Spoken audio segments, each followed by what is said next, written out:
Alright, so in this video I talk about creating a navigation bar in HTML. How do you create a navigation bar in HTML? So we're going to follow. Hello and welcome to my channel. So in this video I talk about how you create a navigation bar in HTML. So the first thing we need to do is to create a folder on your desktop. We believe in good folder management, so you come to new folder and then you give it a name. So I'm going to call it my website, just like that. And then I open my folder, create an txt file. You create a text file, text document. Don't give it a name as yet. Then you're going to write your HTML code here. So the first thing we need to do is open our tags, and we say doc type. Begin with exclamation, then you say doc type HTML, just like that. Then you close your tag. The next thing we need to do is to have the HTML tag open, and then we need to have specify our header. And in our header we're going to have our title, and I'm going to call my title my website with navigation, just like that. Close my title,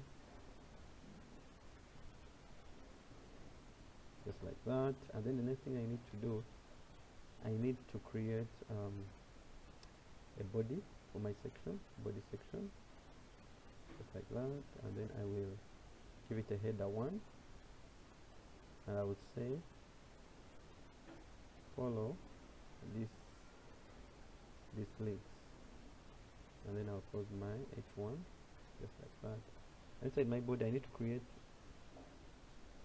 an ordered list, which is OL, like that. Create the type of OL, and then inside my unordered list I need to create references. So the first reference I'm going to create a reference that says ahref. Open my references tab, and I'm going to call my list here. Open the tag for lists and create a reference ahref, and I'm going to call my first reference is going to be open semicolon. I'm going to call index.html, just like that. And then I'm going to give it a name, and I'm going to call it home. Then I'm going to close my list.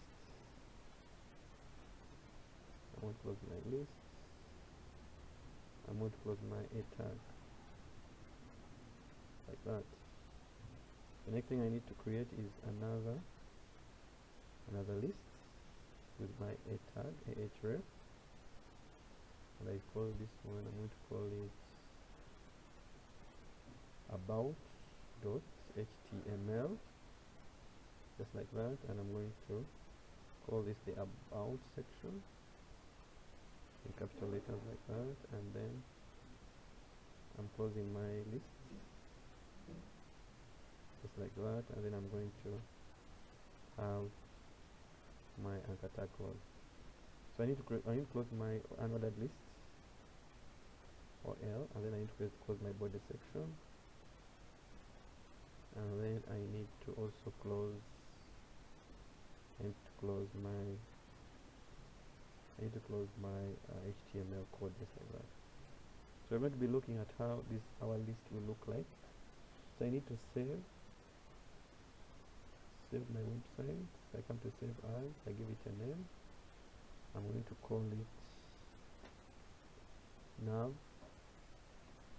just like that. And I'm going to call it all files, give it nav.html, just like that. HTML.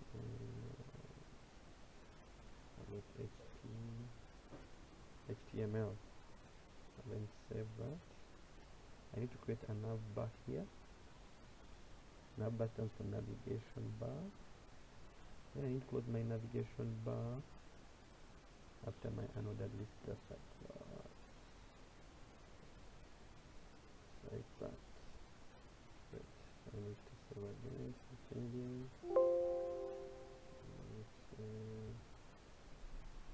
Then I need to see how my nav will look like. So I need to run my website, the browser.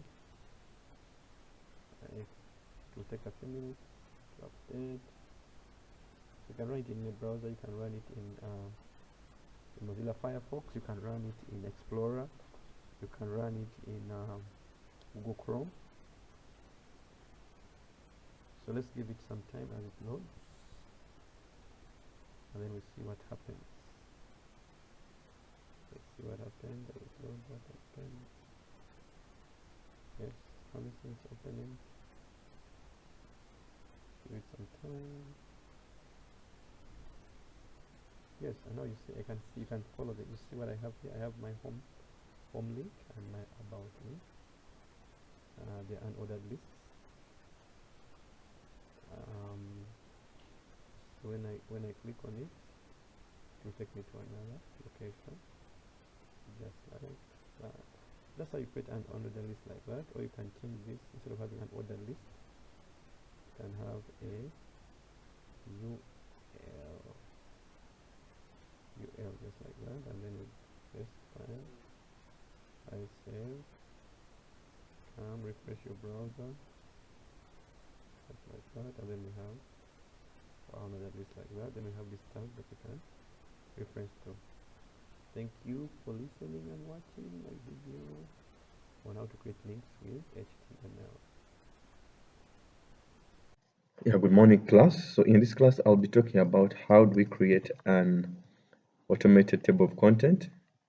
We did part of that last week, but again, we are going to review that, and then we are going to look at how we can add section breaks and page breaks to our pages, and then we're going to see how they are really important and help it to enhance our document outlook. So I want to start by asking a question. Have you ever tried to format a document?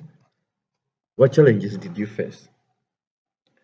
So we're going to notice that there are many challenges we could face when we are formatting a document, and so we're going to see how best we can get rid of those challenges by using a section break and a page break.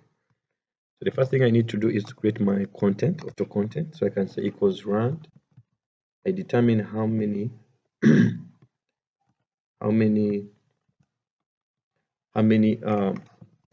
from here you can set how many paragraphs you want and the number of sentences. So I can say I want, give me maybe 20 paragraphs, each of five sentences like that, and then I close my my command. So it will give me the 20 paragraphs that I've asked for. Now the thing I need to do is create a table of content which we looked at last time. So I can decide to highlight, but maybe I can decide to highlight and select the different sections where I want to add my table of content. So from this section, I could decide to make this a header, and I call it, maybe this is an H1, like that. I can also make this one another header as well. I can click on it, put a space there, then I make this a header. I can make it an H1 just like that. Then I can come to this other paragraph and I can also add a header there. I can make it a header. So in my home tab, I go to the styles group. I can choose maybe header 2 for that one. I go to I can choose another header there. Notice this is just repetitive text that we just auto generated. I can just add another header there, and I come to my home tab. Under styles, I can make this header 3, for example, like that. I could go on and on and on. So what I need to do, the thing I need to do, I need to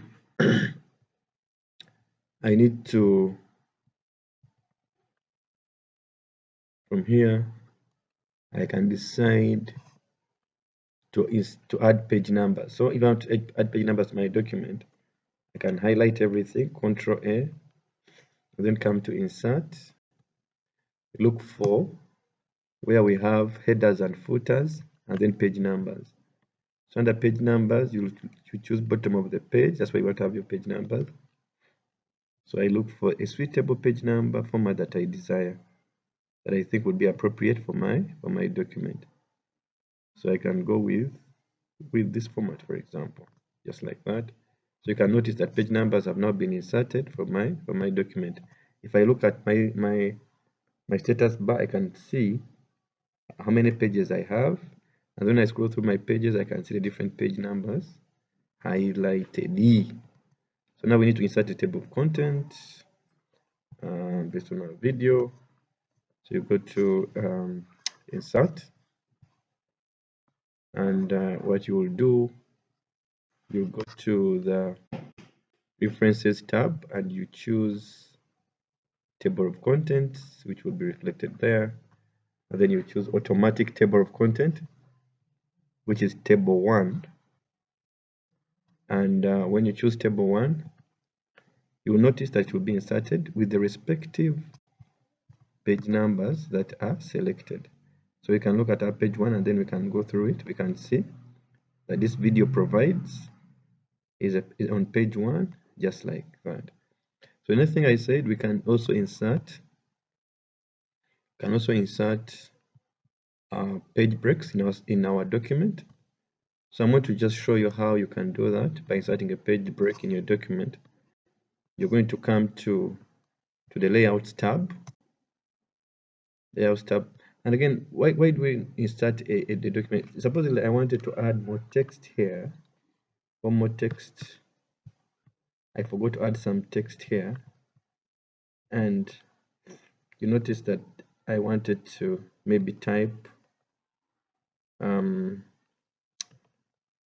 some other work here. For example, I could copy this and maybe have it there. You notice that my sentences go down and then they push over this other section that I've just added. So we want to find a way to avoid such instances from happening, and that's what brings in the importance of a page break. So I'll just undo this here, and then I come here where I want to insert my page break so that everything that I add remains on that particular section. So I come here to my layout section, and then I will choose breaks, and then I will choose insert a break, like that. So now everything that I insert here will not spill over. It will not spill over, but it will remain on that specific section that I've inserted it. So you will not have that spilling over of information because we have a specific page break like that. So we can also decide that we want to have, I can also insert a page break here, for example. Maybe I can start a new page because I want to have my table of content on its own separate page. So I could start a blank page there. Then you could notice that I have the table of content now on its own page, just like that. If I insert the table of content there on its own page, just like that, I could decide to move this up, my table of content there. I could update my table as well. Update table with page numbers. Okay, things have changed. You can notice on the table of content, my titles have changed. So what I need to do now I could also decide to add a section break. Now, the importance of a section break is that you may want to change the orientation or format your document differently from how it has been. So what I would do here, I would I can decide and say I select the areas where I want I can say these 2 pages like that. I can say from here, I come to my layout tab, breaks, then I want a section break to start on next page. Section break starts on next page. Let me just undo that. I think I entered something properly there. Okay, let me just undo this here. So I put where at the end of my statement here. Then I come here to layouts, and then I choose breaks. And I want my section break to start on the next page. Okay, just like that. So now I have a section break on my next page, just like that. And now I can change the orientation of these other 2 pages at the bottom, but we have them in a different format. Yes, I can just decide to make these other pages have instead of them having a portrait orientation, let me change it to a landscape orientation, and you see how that happens. So now you can notice if I scroll back up, my other 2 pages retain their original format, and then these last 2 pages the orientation has been changed. So it can be the same thing can be applied to our page numbers as well, the different sections. So as we notice, like when you open a new book or any book that is, you will find that the formatting for the page numbers could be in Roman numerals for the first pages, and then the rest of the pages could have the normal number format. So that's how we create a table of content. That's how we add section breaks. That's how we add page breaks in your document. So in this lesson, we're going to review this, and in our next lesson we shall look at how to add more features to enhance our document and make it readable and usable by our readers. Thanks for watching and listening to this video.